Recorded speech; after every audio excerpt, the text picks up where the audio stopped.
Welcome to the Org Design Podcast. My name's Tim Brewer. I've got guest co-host Rory joining us. Rory, thank you for coming along. And we've got the pleasure today of having John Deverill joining us. We're going to know a little bit about John's past and the current work he's doing at the NHS in England. John, thank you so much for joining us today. You have more experience in Milan. Here in Milan or in Italy? Yes, I'm honoured to be an Italian citizen these days. So oh, wow. I like Italy a lot. We haven't met anyone actually yet on the podcast that said at school when everyone else said they wanted to be astronauts or lawyers or doctors, and people were running around saying, I'd like to be an org designer. Tell us a bit about your history and journey in the study and workforce, and how did you end up getting into org design? I think most people end up being in org design, even if they don't know it. In reality, in my case, when I was at school, if somebody had asked me what I wanted to do, I would have said I've got absolutely no idea, which would have been the truth. In the end, I joined the British Army because my father instructed me to join the British Army, and it seemed I had no better idea, to be fair. And I stayed in the British Army for about 18 years, became a lieutenant colonel. I was in charge of different organisations at that point. And the thing about all military forces, especially the armies maybe, you see them marching up and down on parade squares and being shouted at, and it all looks very tick-tock and very, very hierarchical. But in fact, I believe that the army works because it has a hierarchy, but not using the hierarchy. The hierarchy is there for a purpose, and it's so well practiced and it's so well versed in what it does that it works around it when it needs to. It's extremely agile. And if armies weren't agile, they wouldn't survive. And if you think about it, in a war, everything always goes wrong because soldiers are basically young and very scared people, and there's lots and lots of bad people trying to kill you all the time, so everything's always going wrong. And you have to think very carefully about what you're trying to achieve and how to achieve it, and thus reorganize yourself and your forces in order for that to work. I figured that out by myself, as I think most people do, but it was reinforced at Staff College and places like that. Left the army in about 2000, having had a thoroughly rewarding career, I think. Had absolutely no idea what to do with my life at that point. Became a management consultant because I thought, management consultancy, you get to learn how to be a civilian, or a civvy, as we used to call them, and you also get to see lots and lots of different areas of business, so you can figure out what your real job is going to be. And as a management consultant, I did various jobs in a consultancy, figured out that the filthy art of selling, which isn't filthy at all, it's about a transaction of value in which if you have an integrity, things get sold, and if you don't, it doesn't work, kind of stuff. At least that's my definition. Or if otherwise you're mis-selling, and that's not right anyway, because you always get found out. And you need to sell as a consultant, because that's where the work comes from, and it's a key skill. As a consultant, I did process flow and a bit of org design actually within a city council that wanted to outsource itself, basically, and had to figure out the basic processes it used and reorganize itself and reorganize the back office. But very quickly I moved across to health and healthcare because having been in the army for so long, I wanted to make, in my mind, a difference in helping people in a way rather different to maybe what the conventional idea of the armed forces is. And I met some people very early on who gave me a hand in health, very quickly became totally immersed in it. And I love healthcare with a passion because it's so important, and I hate it because it's so inefficient. Healthcare, like most organizations, we might come back to that depending on the questions you have, but it's evolved and not designed. Mm-hmm. Most of it, therefore, urgently would benefit from redesign, not least because of the emergent technologies and things like that. But that means, because you can't go around and hire thousands of other doctors, there aren't enough, that you have to bring the workforce with you, of course. They're vitally important, which makes it all very, very hard, and therefore challenging, and therefore rewarding. In the middle of that, in a consultancy, my friends and I guess you could say we managed to sell the business to a great company called GE. I've heard of them. Yeah, no, I've heard of them. I had heard of them before, coincidentally. Amazing, yeah.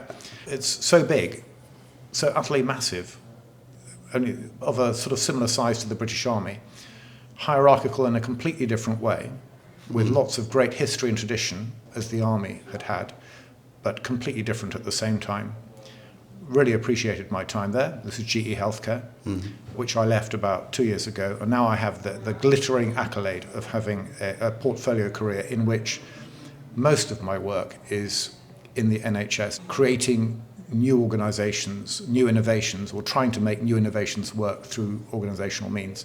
And at that point, because I've been coming to the EODF conference where we are now, since I think the second one, so I know lots of people here, and I picked up so many ideas, most of which, all good ideas anyway, are common sense when you've got your head around them anyway, aren't they? But a lot of them have applicability in the real world. And so I come here to recharge my intellectual battery, but also to challenge myself to be better in the work that I do every day. Really good. It's a really fascinating background. And I think for our listeners who find themselves in leadership positions in unexpected ways, I think hearing that journey is pretty natural and can come through, in your case, come through the armed forces. For a lot of people, leadership isn't something they go and study and then in a senior management position, they tend to get there on their progression through their careers. Leadership, it's a set of, how do you know you've got leaders? I think by looking for followers who are following for the right reasons, which means you're not whipping them into submission. Yeah. To look for the followers and you'll find the leaders. I was saying to somebody earlier today, actually, in the armed forces, you go on a course on leadership. It lasts a year or so. No messing about, life and death, that sort of thing. In Civvy Street, in the what you might call the real world, it's not like that. But still, there's no shortage of real leaders here. And it's quite remarkable, admirable people. So I think a lot of it is innate. Some of it, however, can be taught. All good leaders need the time to think in order to be deliberate about what they're doing. Otherwise, they're happy chappies that other people are following out of curiosity, which is marvellous for a while until everything goes horribly wrong. So by being more conscious about being a leader, you can fulfill that role if you're conscious about it. I think so, yeah. But there's a confusion, isn't there, between leadership roles, which is the jobs people do, and leadership, which is the character and determination which mean that people follow you in achieving your desired outcome. Or it may be, and it is yours, because the leader, I believe anyway, the leader primarily has to own the strategy and the vision of where an organisation is going. And it is through character and determination and clarity of view and flexibility and ability to pivot on a threepenny piece, which is an old unit of currency for any Australian listeners. Imagine it's quite small. Yes.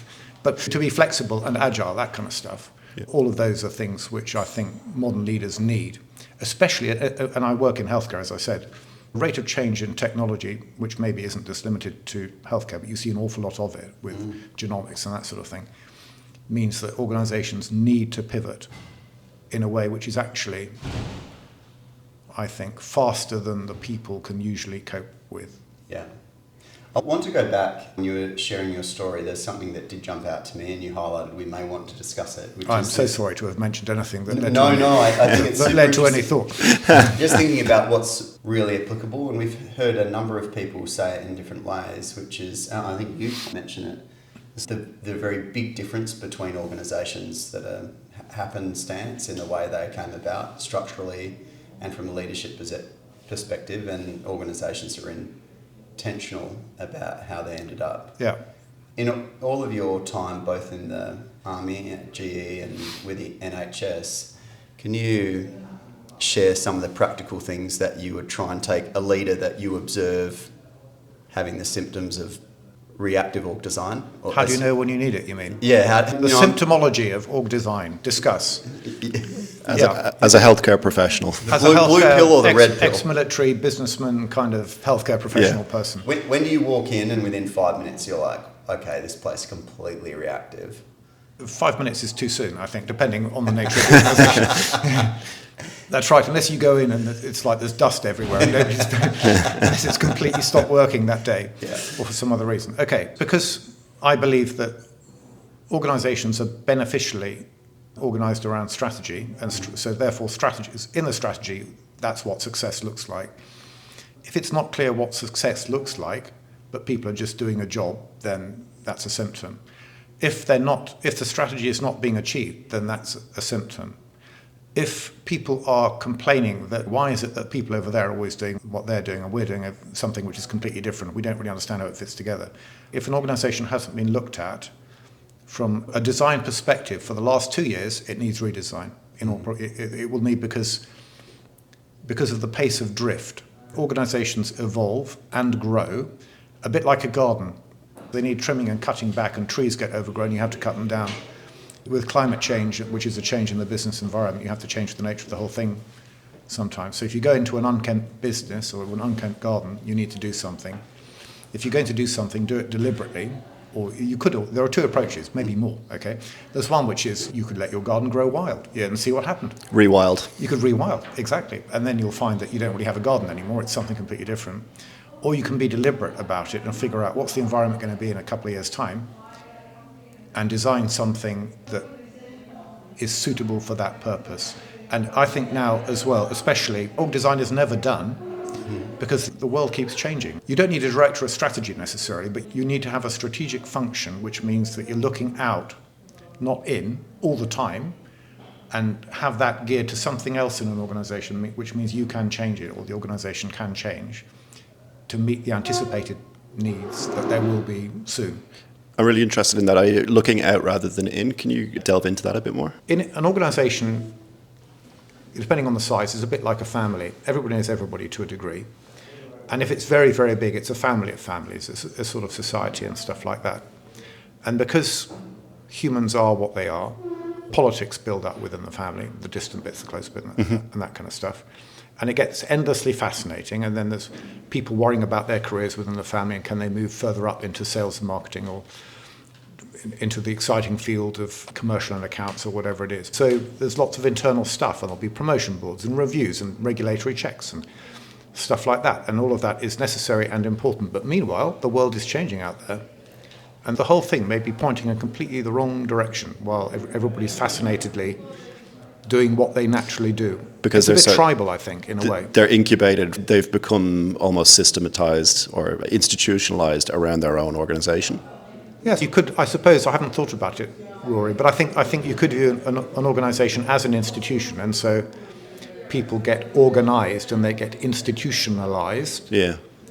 Actually, here at EODF, there are some remarkable small organisations of really buzzy, youthful-headed people who probably consciously change their organisations all the time, but that's a bit unusual. The real world, I don't think, is like that. People like to have security in a job so they know where their money's coming from, so they can feed their kids, so they can pay their mortgages and get their houses, and that means having a career, and that means institutionalization. I'm interested in something you mentioned earlier on, going back to the healthcare conversation around, I can't remember the exact description you gave, but it was not intentional, that the org design is not intentional. It's, I think, organic was kind of the sense that you gave. Yeah. What's the cause and effect of that? Inattention. I think it's, so organizations evolve, don't they? They evolve. In the healthcare context, hundreds of years ago, people got the license to practice, but it didn't really get regulated until a few hundred years ago. But then the way it was regulated was literally young men, and it was men, learning at the knee of much older men on how to do surgery and stuff like that along an apprenticeship model. And then whole kind of societies and things spawned from that, and there were various schools in Europe. And that has evolved through the Royal Colleges in London, in the NHS's case, and that kind of stuff, without too much change to where we are today. And it's extremely professional and very highly evolved, and has been without much, I would say, significant challenge for the last few hundred years. And the thing is, in the healthcare environment, and this is a healthcare thing, but I don't think it's only about healthcare, where you're reliant on such considered and deep expertise, you're utterly reliant on these guys. But the way these guys are is that you're dependent upon them. It's actually quite difficult to get them to embrace a new technology that you think is a really great idea, because it works and you've seen it, and it's healthcare is so expensive and we have to do things that means that we absolutely have to change. But still, these guys are still in a model that has been there for many hundreds of years, when hospitals and all that sort of thing have evolved around them, really. That's the way it works. Yeah, and you've come from a background in military where the emphasis is on taking new technology on and taking new ideas on all the time. So it's, for you, you've had years of training in that. And do you find that, is that something that is useful in what you do in healthcare? The military experience, I think so. Around the innovation or the kind of the change of embracing new ideas, embracing new technologies as they do in the military. So in terms of what I do, I think the ability to see what the potential of new technology is and the limitation as well, because there's no such thing as total upside, is there? But also to see sympathetically where people are with all of that history and tradition and that sort of stuff, and marry the two together. That's what all real org design, I'm just a guy. The people here are professional org designers in a way that I wouldn't describe myself.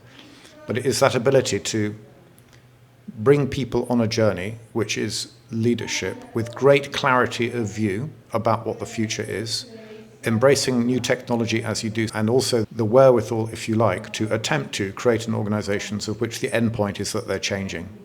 In other words, there is no end, because the pace of change, not just in healthcare, in everything, in the military, as you've seen with drones in Ukraine and that kind of stuff, is changing at such a rate that the world is changing, as I said a bit earlier on, faster than we can cope. So what we mustn't do now is consciously create static organisations. Except maybe you can sub-organisations. I guess you can, some basic organisational precepts you can keep right at the core, but the rest of it has to be extremely adept, evolutionary, mobile. Some practical questions for, let's say I'm a manager fallen into a leadership role with 500 or 600 people. Fallen.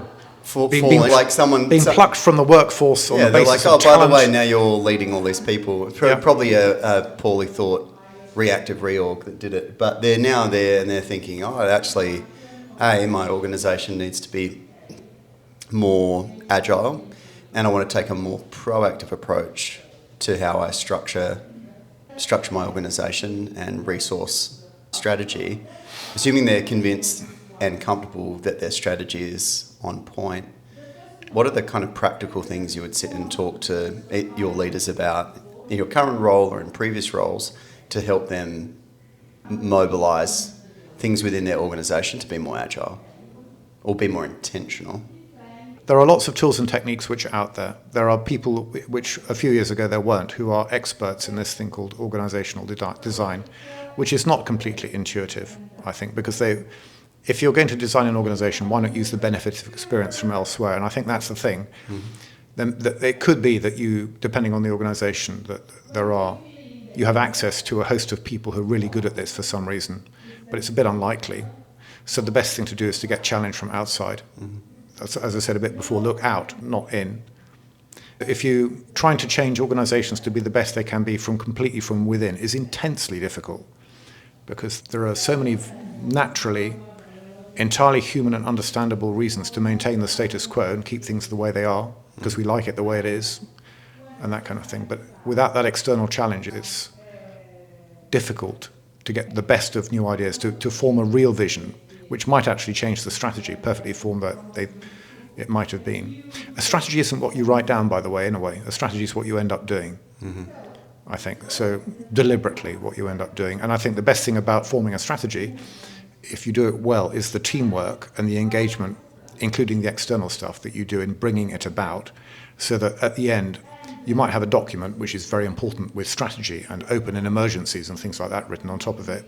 But more importantly than that, you've got a bunch of people who are very, very clear, because they had a hand in shaping it, about what you're going to do together to make it better than it is right now. And I think you can also, I prefer, there's a term, isn't there, called burning platform. We must have a burning platform to establish this change. But there's somebody, and it might have been at a previous conference, that a burning platform is something you jump off the sea to avoid rather than something you run towards. So it's better to establish a glittering vision of the future as to why it will be better, which will really motivate people while you write that strategy. And then you've actually, if you do it that kind of way, then you've got a kind of pre-motivated core team to help you drive the change. Yeah. If you can't identify the people who would be with you in making the journey, then you've got a problem, because maybe that means that whatever journey you're going to undertake is not going to work, which means you might need to think about changing the people in your team so that you can have a core team, so you can do something. Yeah. And that's like a precondition for success. So maybe that's the thing I'd say, in addition to the external challenge, or idea or input or something. To bring about a change, you need a coalition of the willing. If you can't identify that coalition, you can't bring about the change. Therefore, don't write a strategy until you have. It's an interesting concept. It's come up quite a bit this week, the conversation around strategy-led or people-led. Yeah. And I guess what you're talking about is it's both and. But it's definitely not a dichotomy. Strategy is what you do. You're going to do it with people, therefore you have to have the people. If you're in an organisation with the 600 people that you mentioned before, Tim, then you'd be better off starting off another organisation, using some of the budget for your 600 if you haven't got the right people on the bus to bring you aboard, grow a completely different business model, and then gradually migrate some of the old people into the new thing. Because changing from within is too hard, I think. You have to have the people with you. You're one of the small number of people here who would probably not consider themselves an org designer in the strictest sense. No. This is my first week at EODF and being amongst so many org designers, and it's been interesting to see the types of people who do it as a profession. And a lot of the people who listen to this podcast wouldn't be familiar with org design or org designers as a profession. What do you think are the qualities that make great org designers, or some of the qualities that make great org designers? I think, like everybody, in the field of management consultancy, which they basically are, they need to have a tool set. But a tool set's just a tool set, and you can read books and stuff like that. So I think, basically, it is the ability to articulate and communicate very clearly strategy and rationale for redesign, and the EQ to engage with people from all walks of life and to bring them on a journey. I love coming to this conference because you end up meeting some completely weird people, but everybody here is marvellous. They're all very bright and they're all very naturally engaging. And I think it's that combination of brightness and engaging that I would look for. It is that ultra combination, that special combination of people, skills, and not necessarily academic, but the strategic viewpoint. You want somebody that others will respect and look, not necessarily up to, but at least as a peer, and maybe somebody to look up to. Because I think it's the same as when you hire somebody into an organisation. The best decisions that you make are the hiring decisions, and when you bring in a consultant, you need somebody who's going to make you look good because you've brought in somebody whom others might aspire to be. And for me, that's the kind of rationale. So I don't hire many consultants, obviously. It's interesting you said academic, because one of the things I feel about most of the people I've spoken to is that they're all extremely curious, for sure. Yeah.